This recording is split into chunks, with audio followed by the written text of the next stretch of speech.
네, 잔병아지 오늘 처음으로 문을 열어볼 코너는요, 바로 직장인 탐구 생활 시간입니다. 네, 대한민국을 이끌어가는 직장인들의 솔직한 마음과 생각을 들여다보는 시간인데, 네. 자, 오늘은 또 어떤 이야기로 이야기를 함께 할지 벌써부터 궁금해집니다. 그래요. 많은 직장인분들이 보시면서, 방송 보시면서, 아, 맞아, 그랬었지 하면서 공감하실 텐데, 오늘의 주제 바로 한번 소개해 주실까요? 네, 오늘 직장인 탐구 생활의 주제는요, 직장 내 전시 행정입니다. 네.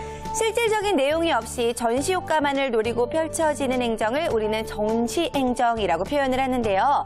문제는 정치, 경제, 사회에서뿐만이 아니라 직장에서도 눈살 찌푸러지는 전시 행정이 꽤 많이 존재한다는 겁니다.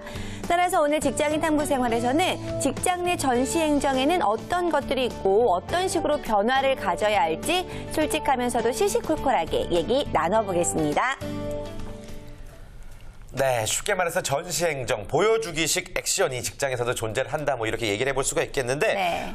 세 분도 이제 직장 생활을 해보셨고, 지금도 하고 계시는데, 실제로 존재한다고 느끼세요? 노무사님 어떠세요? 네, 제가 아무래도 기업들 관리를 많이 하다 보니까 네. 기업들 사교를 많이 보게 됩니다. 그걸 보면 뭐 몇 년 이상 근무했을 때 해외여행을 보내준다. 그리고 대학원을 뭐 지원해준다. 이렇게 되어 있어서 제가 실질적으로 이렇게 가신 분이 있냐 물어보니까 10년 동안 딱 한 분 계셨다고 하더라고요. 네, 그런 정치 행정이 있는 것 같습니다. 네. 그렇군요. 차현희 대표님 혹시 보신 거 있으세요? 네, 저는 뭐 직장을 지금 운영은 하지만 예전에 직장을 다닐 때 전시 행정으로 조금 불합리하다 생각했던 부분이 보고서 작성이 좀 너무 많았습니다. 그래서 정말 실질적인 일에 대한 부분보다는 보고서 작성 때문에 뭐 어떻게 보면 일을 너무 힘들게 하지 않았나 싶은 생각이 듭니다. 그렇군요. 네. 한진호 원장님은 직원들을 상대로 어떠한 전시행정을 펼치고 계신가요? 저는 전쟁이 났을 때만 전시 행정을 하게 되고 제가 직장 다닐 때 대표적인 게 캠페인들이 있어요.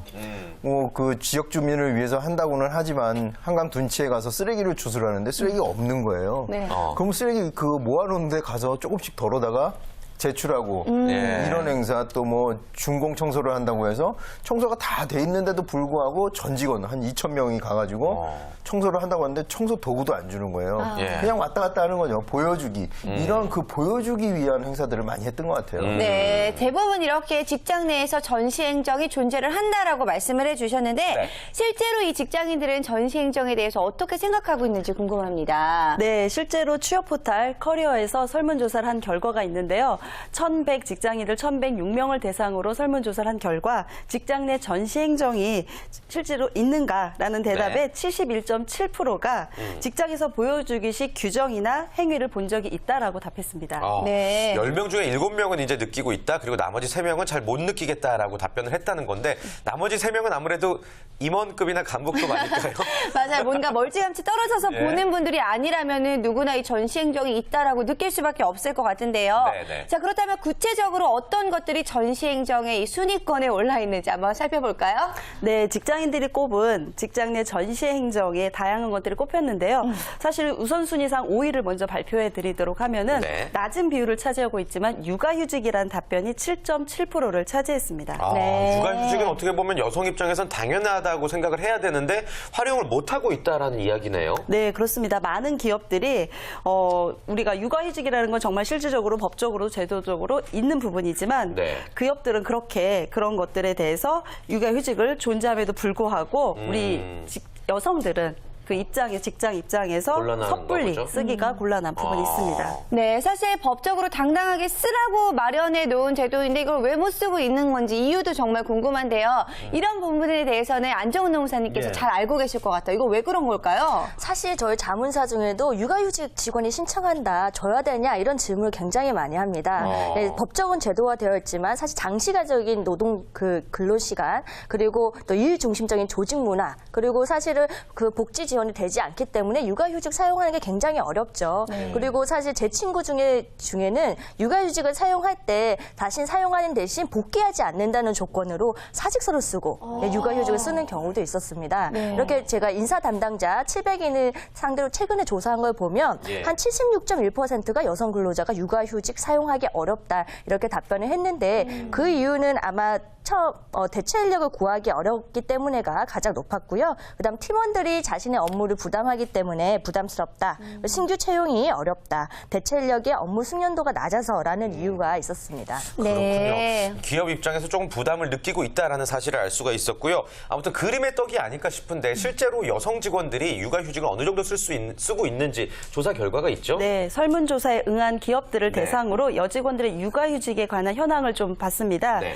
그래서 여성 직원이 출산 육아휴직을 자유롭게 쓰고 업무에 쓰고 있는가라는 것에 자유롭게 쓰고 업무에 복구하는 편이다라는 응답률이요. 45.1% 절반에 미치지 못했고요.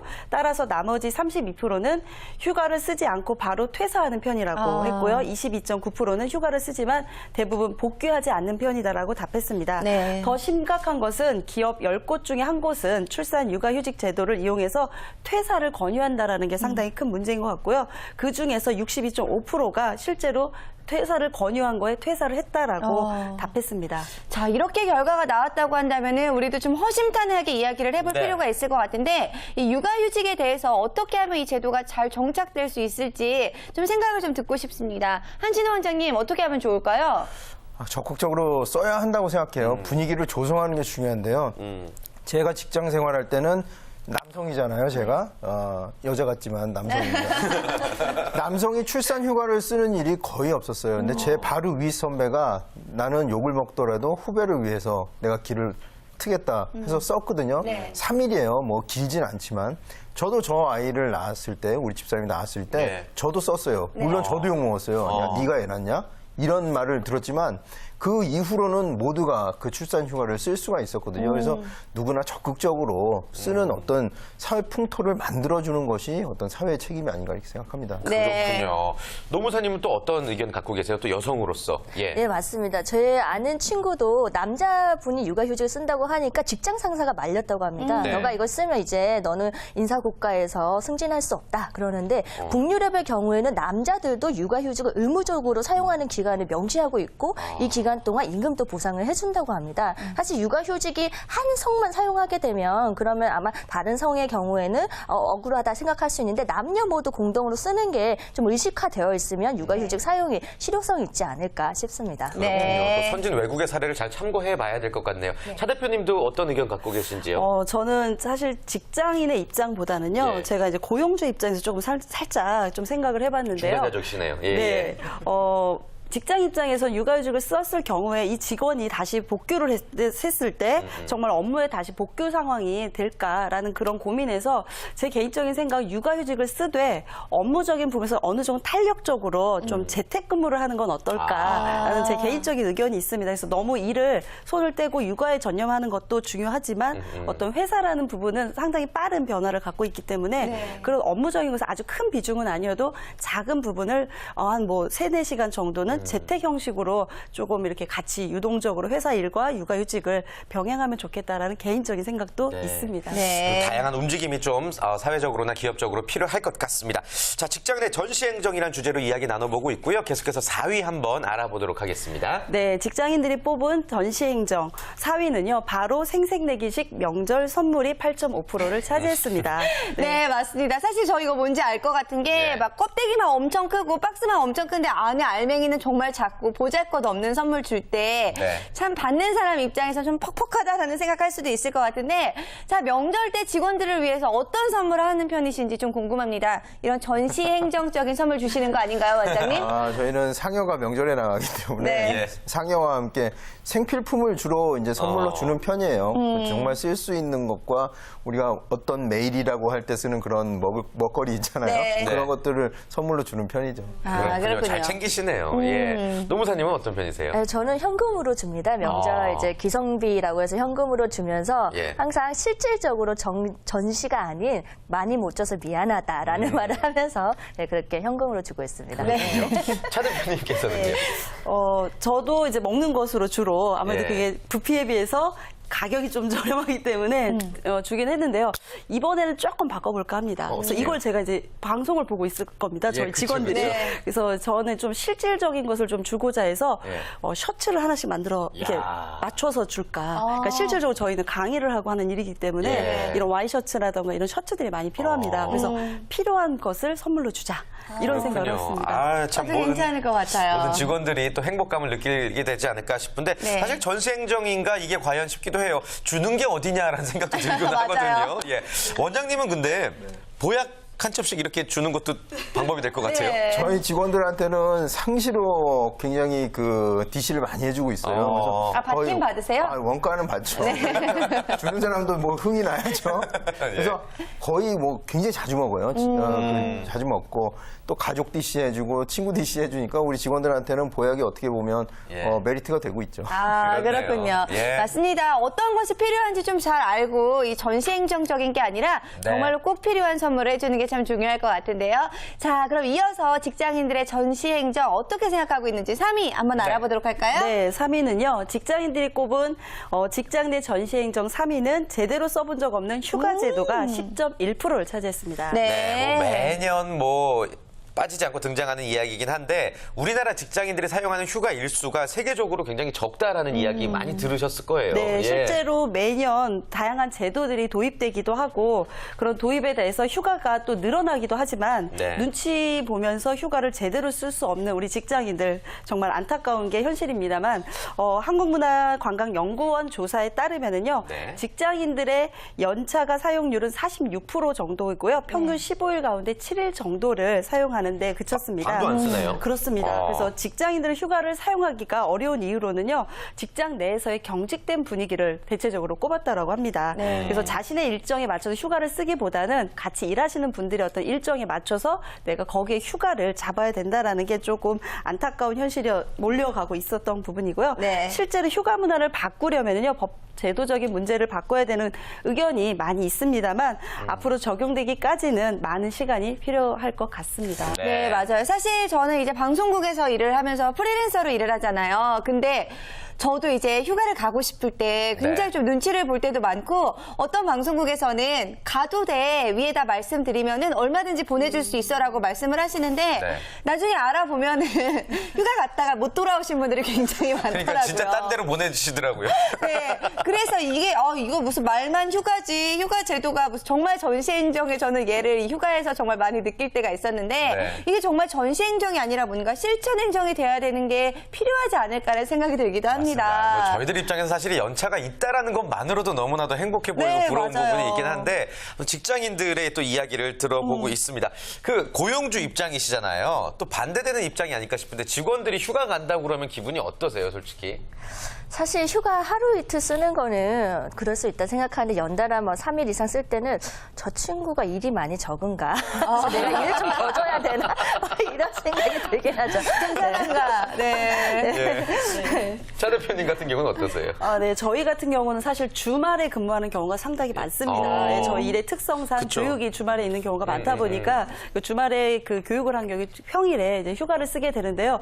그럼에도 불구하고 제 입장에서는 할 일은 다 했니? 라고 다시 한번 물어보고 다 했다라고 하면 그러면 갔다 와라. 이런 어떤 질문을 하게 됩니다. 갔다 올 땐 웃으면서 갔다 오라고 하시죠? 네. 한진호 원장님은 어떠세요? 저희는 뭐 업무 특성상 쉴 때 다 같이 쉬어요. 연차 뭐 겨울이고 여름이고 이제 쉴 때 제가 안 나가면 뭐 직원들이 근무할 수 있는 여건이 아니기 때문에 그쵸, 다 같이 예. 쉬고 다만 개인 사정이 있을 때 이제 하루씩 이렇게 쉬는 것은 그 다른 직원들한테 더 양해를 많이 구하라고 이렇게 얘기하는 편이죠. 업무로딩이 아무래도 출근해 있는 직원들한테 더 가게 되니까 그 부분만 양해되면 크게 지장은 없습니다. 네, 그렇군요. 자, 직장인들이 뽑은 이 직장 내 전시행정 3위까지 네. 한번 알아봤는데요. 이어서 이제 상위권입니다. 2위는 어떤 것이 꼽혔을까요? 네, 직장인들이 꼽은 직장 내 전시행정 2위는요. 자녀 근무가 없는데도 불구하고 야근이 10.7%를 차지했습니다. 네. 사실 애매한 부분이죠. 9시부터 6시 뭐 근무 시간이라고 정해져 있긴 하지만 6시에 과연 칼같이 퇴근할 수 있는 사람이 몇 명이냐 될까가 또 문제인 거죠. 네, 그런 예. 조사를 한번 해본 결과가 예. 있습니다. 모 기업의 217명의 임직원을 대상으로 설문조사를 해봤는데요. 일주일 중에 야근 횟수에 대한 질문에 절반 가까이가 주 1회에서 2회, 53% 야근을 하고 있는 것으로 나타났고요. 네. 3회가 16.6%, 거의 매일 야근을 하는 사람도 7.8%가 나왔습니다. 10명 중에 7명은 최소 일주일에 1회에서 2회 정도는 야근을 한다라고 볼 수 있는데요. 야근을 할 경우에 평균 퇴근 시간이 과연 몇 시냐라는 질문에는요. 7시에서 8시 사이가 44.7%로 가장 많이 차지했고요. 그 뒤가 8시에서 9시가 39.2%를 차지했습니다. 네, 기본적으로 2-3시간은 더 일을 하고 퇴근을 한다는 건데 전 정말 궁금한 게 이게 정말 일을 하고 싶어서 남는 건지 궁금하기도 합니다. 네, 일이 많아서 야근을 한 건 그래도 회사에 기여를 한다는 차원에서 그래도 기쁘지 않을까 생각을 하는데요. 일이 없는데도 불구하고 야근을 하는 경우가 있다라고 합니다. 네. 그래서 업무 외에 야근을 하는 이유에 대한 질문에서 40.6%가 상사의 눈치를 봐야 하기 때문에 야근을 하는 척을 하는 거죠. 그중에서 팀장이 퇴근을 아직 안 하셨기 때문에 퇴근을 할 수 없다라고 응답을 많이 했습니다. 네. 뭐 어쩔 수 없이 눈치가 보이는 거죠. 예. 그렇다면 잠시나마 좀 뒷담화의 시간을 우리가 가져봤으면 좋겠습니다. 칼퇴근을 못하게 하는 팀장님들도 많고 좀 괴짜 상사들이 주변에 있게 마련이잖아요. 네. 내가 겪은 괴짜 팀장, 괴짜 상사 기억나는 분 계세요? 제가 예전에 그 채용되어 있을 때 저희 상사가 좀 노총각 그 상사였어요. 그래서 항상 금요일 5시 30분 되면 저를 불러서 네. 월요일날 회의 자료를 준비할 수 있도록 해달라. 이렇게 하세요. 그러면 이제 금요일 저녁에 정시 퇴근을 못 하는 거죠. 네. 그럼 주말에도 이제 상사 씹고 그다음에 월요일날 가는 거죠. 네. 예, 경험이 있으시군요. 네, 예. 그렇죠. 대표님도 혹시 예전에 직원 시절에 그랬던 적이 있나요? 비슷한 의견인 것 같습니다. 우리 노무사님하고요. 저도 예. 이제 근무 시간에는 그 저희 팀장이 자기 일을 하다가 근무가 끝날 때쯤 되면 이 일이 있는데 한번 이거 보고서 좀 한번 써보면 어떻겠어. 그리고 던지고 가면은 그것을 내일 아침에 보고해야 되니까 야근을 할 수밖에 없는 그런 상황으로 만들어서 본인은 퇴근하시는 경우 정말 얄밉습니다. 네, 그럴 너무하네, 수밖에 진짜. 없을 것 같아요. 한진호 원장님 그러시는 거 아니죠? 마음껏 드시라고 그래놓고서 짜장면 시키시는 거 아니죠? 제가 볼 때는 그분들이 저 두 분을 좋아했던 것 같아요. 그럴 수도 그런 식으로 표현한 것 같고. 이 야근 습관이에요. 이거 7시, 8시에 퇴근하려면 일찍 가도 되거든요. 네. 밥 먹고 한 1시간여 이제 일하다가 가는 건데 괜히 그런 사람들이 있어요. 집에 가서 아니 밥도 안 먹고 왔냐고 혼난답니다. 그래서 저녁을 먹고 이렇게 잠깐 앉아있다가 가는 습관적인 분들이 있더라고요. 네. 맞아. 그렇군요. 가장 예. 좀 행복해야지 빨리빨리 퇴근을 하시지 않을까 싶은데 자 아무래도요 이게 말로만 칼퇴근해다라고 말씀하지 마시고 정말로 칼퇴근할 수 있는 환경을 우리 팀장님들이 만들어 주셔야 될 것 같습니다. 네, 좋습니다. 자, 직장 내 전시행정 다양한 이야기 나누고 있다 보니까요. 직장 생활 자체가 참 가시밭길이 아닌가라는 생각도 들면서 1위 한번 살펴보도록 하겠습니다. 차 대표님. 네, 직장인들이 꼽은 직장 내 전시행정 1위는요. 14.4%의 응답률을 보인 협상 없는 연봉 협상을 차지했습니다. 맞아요. 연봉 협상이라고 말을 하는데 정말 예. 제대로 된 협상을 하는 연봉 협상은 별로 없는 것 같은데 네. 그러면은 연봉 협상이라는 말을 하지 말면 되는 거 아닌가요? 네, 맞습니다. 그래서 아마도 우리 직장인들한테 중요한 이 연봉이란 협상이 1위를 차지하지 않았나 싶은 생각이 드는데요. 네. 직장인들의 연말, 그러니까 요즘이 되겠죠. 이제 12월 연초가 되면은 의례적으로 1년에 한 번씩 연봉 협상을 하게 되는 시기가 되는데요. 예. 회사 방침에 따라서 이런 협상을 하긴 하지만 말만 그런 것뿐이지 실질적으로 통보 형식의 일방적인 통보 형식의 그런 협상이 되다 보니까 내 의견이 제대로 반영되지 않는 경우들이 많은 것 같습니다. 네, 아유, 마찬가지죠. 뭐 네. 사실 출연료 협상도 만만치 과연 않습니다. 협상을 우리가 해본 적이 있는가 생각해 보면은 이 부분에 있어서만큼은 저희도 공감을 하는 것 씁쓸하네요, 같습니다. 갑자기. 네. 예. 아니 정말로 그 성과가 있을 때는 연봉을 좀 올려줘야 되고 높은 대우를 해줘야 되는 게 당연하다는 생각이 드는데 이 부분에 있어서는 노무사님은 어떻게 생각하세요? 사실 연봉 협상이라고 일반적으로 통보가 많죠. 근데 통보 네. 기준에 따라서 성과에 따라서 한다라고 했을 때는 성과 기준이 뭔지 한번 이제 혼자 얘기를 하게 되면 이제 미운털 박히니까 예. 조직 전체가 평가 기준 알고 싶습니다. 이렇게 해서 평가 기준을 알려달라라고 하는 게 좋을 것 같고요. 또 연봉 인상이라고 했는데 실제로 보면 기본급은 그대로고 다른 수당이 올라가는 경우가 있어요. 네. 그럴 경우에 나중에 뭐 연장 근로나 휴가 산정할 때 기본급 기준으로 하기 때문에 다른 수당은 영향을 미치지 않기 때문에 그것도 좀 따져봐야 할 부분이고요. 마지막으로는 이제 그 연봉 협상이 언제 적용되는가입니다. 사실 연봉 협상 해놓고 적용은 뭐 1, 2개월 이후에 되는 경우도 있어요. 그래서 언제 적용되는지 소급 적용되는지 이것도 확인 확인하는 게 필요할 것 같습니다. 네. 그렇군요. 반드시 이 부분 여러분들 챙기시면 좋을 것 같고요. 그 외에도 또 직장인들이 꼽은 전시행정 어떤 것들이 있을까요, 대표님? 네, 직장인들이 꼽은 전시 행정 기타 의견으로는요. 네. 뚜렷한 목적 없는 워크샵이 7.4%를 차지했고요. 네, 팀 내 결속력을 보이기 위한 보여주기식 회식 네, 6.9%를 차지했습니다. 예. 네, 과시용 사내 행사 6.6%, 개인 감정이 포함된 인사 고가 6.2%, 허울뿐인 사원 교육 제도가 6.1% 순으로 되어 있습니다. 네, 저는 직장인이 아닌데도 지금 말씀해 주신 거 하나하나 들어보면서 화가 날 것 같은 생각이 들 정도로 뭔가 불합리하다라는 생각이 드는데 이게 사실 감정적인 거에만 치우치는 게 아니라 이게 직원들에게 있어서는 직장인들에게 있어서는 결국 플러스 요인이 되지 않는다는 점이 문제겠죠. 네, 맞습니다. 직장인들이 이런 직장 생활을 하면서 이런 전시 행정으로 인한 폐해가 있는데요. 업무 의욕이 아무래도 저하되는 경우들이 상당히 많을 겁니다. 그래서 30.7%를 차지했고요. 회사에 대한 아무래도 신뢰, 믿음이 줄어드는 경우가 26.5%를 차지합니다. 그다음에 가장 중요한 애사심, 회사를 사랑하지 않는 그런 마음이 떨어지게 된다는 거죠. 네. 22.2%, 물리적인 시간과 자금을 낭비하는 그런 결과를 나타내지 않을까 싶습니다. 그렇다면 진실로 직원을 사랑하고 직원을 내 가족처럼 생각한다면 따뜻한 사교와 실천할 수 있는 행정적 그 직장의 전시 행정을 했으면 좋겠다는 생각이 듭니다. 네, 좋습니다. 안정훈 노무사님도 직장 내 전시행정에 관해서 따끔한 일침을 한번 놔주시죠. 네, 기업이 생산품을 만들지만 그 이익을 만드는 사람은 바로 사람이죠. 인간 대 인간 관계이기 때문에 서로 신뢰가 있어야 됩니다. 그래서 서로 신뢰를 구축하고 또 직원 만족도도 높고 회사도 서로 같이 성장할 수 있는 그런 전시가 아닌 실질적인 행정이 있었으면 좋을 것 같네요. 네, 안진호 원장님도 한마디 해주실까요? 이게 전시행정이라는 게 뭘 억지로 하려니까 이제 사고가 나는 거 아니에요. 네. 할 게 없을 때 아무것도 안 하는 것도 방법이 됩니다. 어색하다고 농담 던졌는데 오히려 더 썰렁해지는 경우가 있잖아요. 네, 잘 보시잖아요. 마찬가지로 할 게 없으면 그냥 아무것도 안 하는 것도 방법일 것 같습니다. 네, 좋습니다.